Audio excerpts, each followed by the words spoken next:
आकाशवाणी लखनऊ से प्रस्तुत हैं प्रादेशिक समाचार।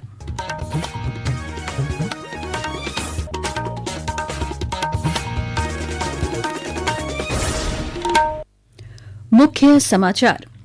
प्रधानमंत्री नरेंद्र मोदी की अध्यक्षता में हुई केंद्रीय मंत्रिमंडल की बैठक में जनगणना 2027 के लिए बजट को मिली मंजूरी। केंद्रीय मंत्री अश्विनी वैष्णव ने कहा, 2 चरणों में पूरी कराई जाएगी प्रक्रिया, दूसरे चरण में होगी जातिगत गणना। मुख्यमंत्री योगी आदित्यनाथ ने बाराबंकी में रबी सत्र की किसान पाठशाला का किया शुभारंभ। कहा, रिकॉर्ड कृषि उत्पादन और पारदर्शी व्यवस्था ने राज्य की प्रगति को दी है नई दिशा। वाराणसी में आयोजित स्मार्ट इंडिया हैकाथॉन 2025 के हार्डवेयर संस्करण का आज हुआ समापन। विभिन्न क्षेत्रों की समस्याओं के समाधान के लिए टीमों ने बनाए अनूठे प्रोटोटाइप। और काशी तमिल संगमम के तहत तमिलनाडु से आए 5वें दल ने प्रयागराज पहुंचकर संगम में लगाई डुबकी। प्रतिभागियों ने कहा, अविस्मरणीय है ये अनुभव। नमस्कार, प्रदेश के समाचारों के साथ मैं मोनिका चौहान। और अब समाचार विस्तार से। प्रधानमंत्री नरेंद्र मोदी की अध्यक्षता में आज हुई केंद्रीय मंत्रिमंडल की बैठक में कई महत्वपूर्ण प्रस्तावों को मंजूरी प्रदान की गई। सूचना एवं प्रसारण मंत्री अश्विनी वैष्णव ने बताया कि मंत्रिमंडल की बैठक में जनगणना 2027 के लिए 11,718 करोड़ रुपए के बजट को मंजूरी दी गई है। उन्होंने कहा कि जनगणना 2027 2 चरणों में कराई जाएगी। ये देश की 16वीं और आजादी के बाद से 8वीं जनगणना होगी। उन्होंने बताया कि इसके तहत जातिगत गणना भी कराई जाएगी। श्री वैष्णव ने कहा कि ये पहली डिजिटल जनगणना होगी। जनगणना कार्य में लगभग 30 लाख कर्मियों को लगाया जाएगा।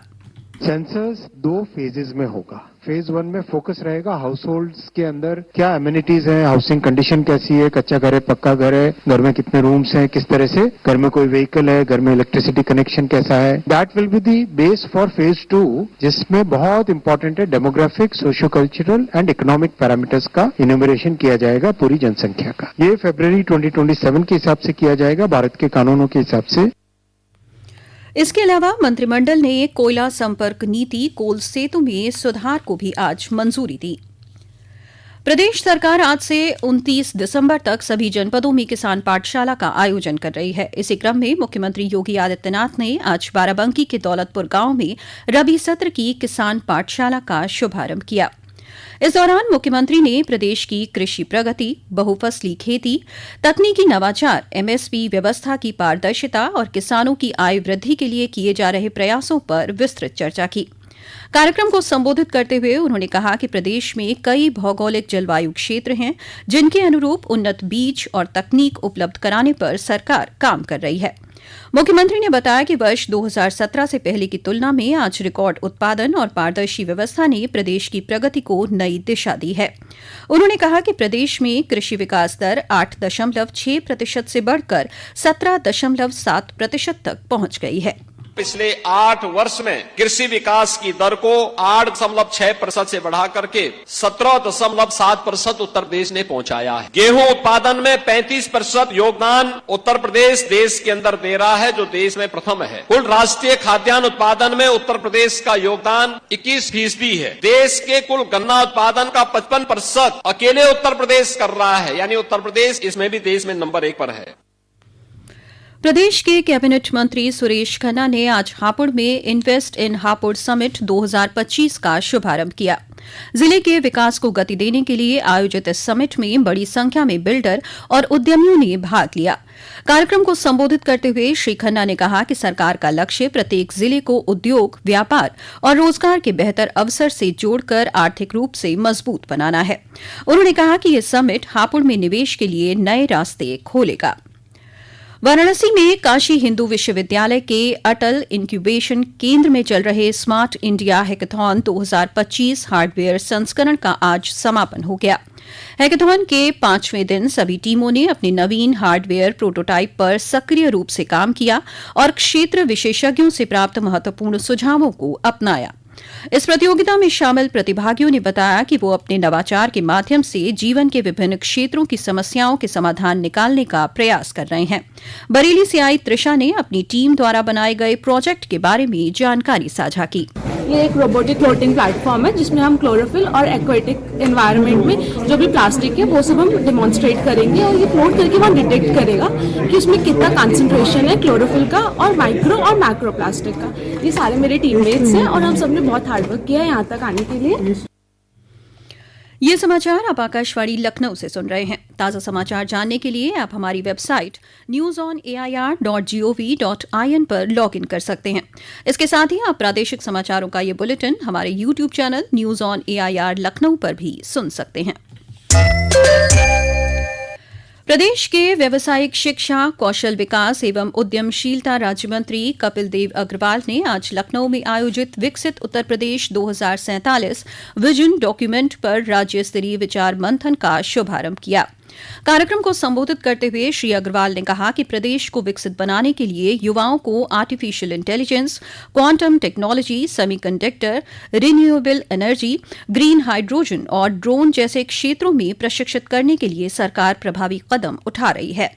उन्होंने कहा कि इन प्रयासों से उत्तर प्रदेश विकसित भारत के सपने को पूरा करने में महत्वपूर्ण स्तंभ बनेगा। प्रधानमंत्री जी ने जब 2020 से 2020 के लिए NEPI राष्ट्रीय शिक्षा नीति आई, उसमें स्किल को एक बड़ी मान्यता, बड़ा स्वीकारता और बड़ा आशीर्वाद देगा। उसको आगे बढ़ाने के लिए हमारे युवाओं की क्या परेशानियां हैं, इंटरमीडिएट कॉलेज में क्या क्या दिक्कतें होती हैं, इंजीनियरिंग कॉलेज में क्या दिक्कतें होती हैं, जो बच्चे MBA कर रहे हैं क्या प्रॉब्लम्स हैं, और वो पढ़ाई के साथ साथ कैसे स्किल हो, उसके लिए एक योजना यहाँ पर तैयार हो रही है। सब लोग अपना विजन, अपनी तैयारी, विचार ऐसा करके एक डॉक्यूमेंट उसका तैयार होगा। वाराणसी में चल रहे काशी तमिल संगमम में शामिल होने के लिए तमिलनाडु से छठा प्रतिभागी दल आज काशी पहुंचा। इस दल में प्रमुख रूप से महिलाएं शामिल हैं। तमिलनाडु से आए इस दल ने श्री काशी विश्वनाथ धाम में दर्शन पूजन किया। समूह के सदस्यों को काशी विश्वनाथ धाम कॉरिडोर का विस्तृत भ्रमण कराया गया, जिसमें उन्हें धाम के ऐतिहासिक स्वरूप, स्थापत्य कला, नवनिर्मित सुविधाओं की जानकारी दी गई। अपने काशी प्रवास के दौरान तमिलनाडु से आए ये अतिथि शहर के प्रमुख सांस्कृतिक और शैक्षिक स्थलों का भ्रमण करेंगे। काशी तमिल संगमम के तहत वाराणसी आने वाले अतिथियों को अयोध्या और प्रयागराज की धार्मिक और सांस्कृतिक विरासत से भी परिचित कराया जा रहा है। इसी क्रम में पर्यटक दल का 5वां जत्था आज प्रयागराज पहुंचा। पेश है एक रिपोर्ट।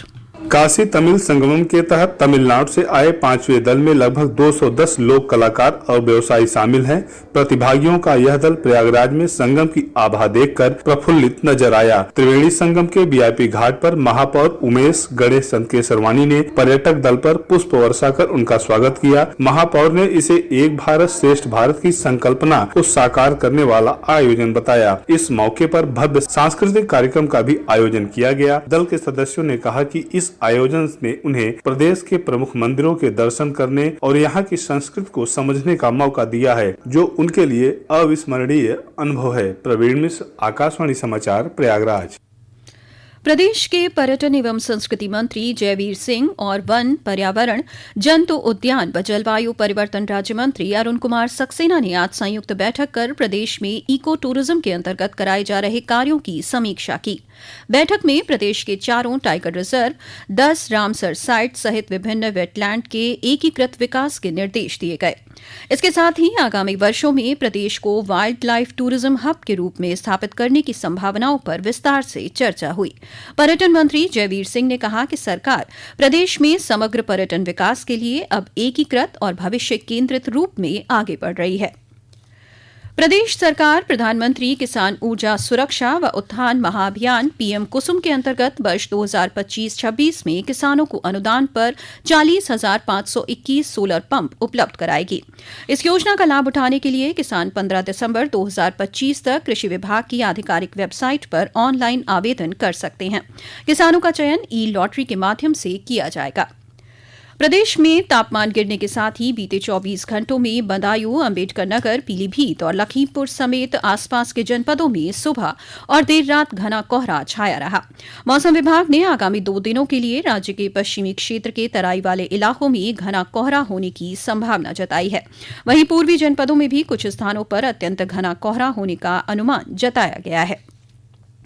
और अब अंत में मुख्य समाचार एक बार फिर। प्रधानमंत्री नरेंद्र मोदी की अध्यक्षता में हुई केंद्रीय मंत्रिमंडल की बैठक में जनगणना 2027 के लिए बजट को मिली मंजूरी। केंद्रीय मंत्री अश्विनी वैष्णव ने कहा 2 चरणों में पूरी कराई जाएगी प्रक्रिया, दूसरे चरण में होगी जातिगत गणना। मुख्यमंत्री योगी आदित्यनाथ ने बाराबंकी में रबी सत्र की किसान पाठशाला का किया शुभारंभ। कहा, रिकॉर्ड कृषि उत्पादन और पारदर्शी व्यवस्था ने राज्य की प्रगति को दी है नई दिशा। वाराणसी में आयोजित स्मार्ट इंडिया हैकाथॉन 2025 के हार्डवेयर संस्करण का आज हुआ समापन। विभिन्न क्षेत्रों की समस्याओं के समाधान के लिए टीमों ने बनाए अनूठे प्रोटोटाइप। और काशी तमिल संगमम के तहत तमिलनाडु से आए 5वें दल ने प्रयागराज पहुंचकर संगम में लगाई डुबकी। प्रतिभागियों ने कहा, अविस्मरणीय है ये अनुभव। इसी के साथ प्रादेशिक समाचारों का ये बुलेटिन समाप्त हुआ। अगला बुलेटिन रात 8 बजे FM पर प्रसारित किया जाएगा। नमस्कार।